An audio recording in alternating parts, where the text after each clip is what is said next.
bandang 1:30 na, kaninang madaling araw na ibalik ang imahe ng Poong Jesus Nazareno sa Minor Basilica and National Shrine of Jesus Nazareno o Quiapo Church. Umabot ng halos 21 oras ang traslasyon, isa sa mga pinakamatagal sa nakalipas na taon. May unang balita si Darlene Kai. Mahigit 20 oras ang itinagal ng traslasyon ng Poong Jesus Nazareno ngayong taon. 4:41 ng madaling araw kahapon ang simula ng prosesyon mula sa Quirino Grandstand sa Maynila. 1:26 a.m. kanina nang makarating ang andas sa Quiapo Church. Sa bawat rutang tinahak ng poon, mistulang lumangoy sa dagat ng mga tao ang ilang debotong gustong sumampa sa andas. Sinaway sila ng mga pulis pero meron pa ring nangahas lumapit at sumampa. Ilang beses ding nabalahaw ang andas. Wala nang halos matuntungan sa magkabilang gilid ng andas, kaya ang likuran nito ang inakyat ng mga deboto. Dahil dito, ilang beses na tumagilid ang andas. Nahirapan din itong lumiko mula Calle Palanca papuntang Villalobos dahil sa dami ng mga tao. Ang ilang deboto, itinali na lang ang kanilang mga bimpo para subukang ipahid sa imahe ng poon. Ginawa namin, kumuha kaming tali para po maihagis namin doon sa Poong Nazareno at para na rin po kami nakahalik po. Yan po. Naipahid na ihagis po namin mismo doon sa bubong ng Poong Nazareno.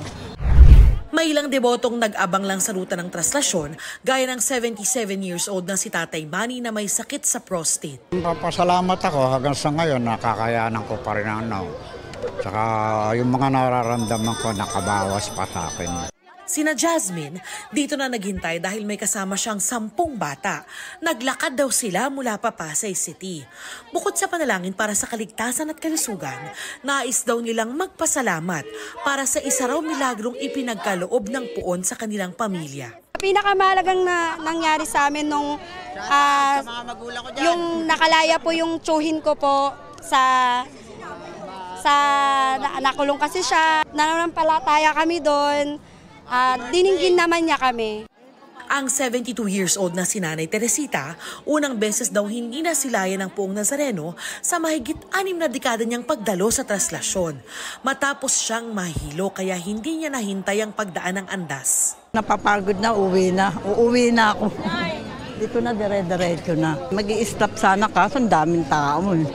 Ang masidhing debosyon ng mga deboto, labis na hinangaan ng French photographer na si Jean-Marie. Sakto raw sa bakasyon niya sa Pilipinas ang traslasyon kaya sinadya na niya. I feel great. So for me it's special because you know in Europe the religion decrease. Here for me this is the most Catholic country in Asia.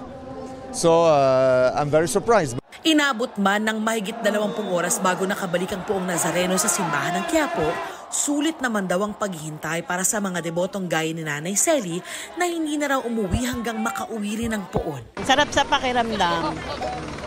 Para kang nasa alapaap na hindi mo mainlaman. Para tumiti mo sa puso mo yung nararamdaman mo talaga yung presensya ng Poong Nazareno. Yan ang unang balita sa Quiapo. Darlene Kai para sa GMA Integrated News. Igan, mauna ka sa mga balita, mag-subscribe na sa GMA Integrated News sa YouTube para sa iba't ibang ulat sa ating bansa.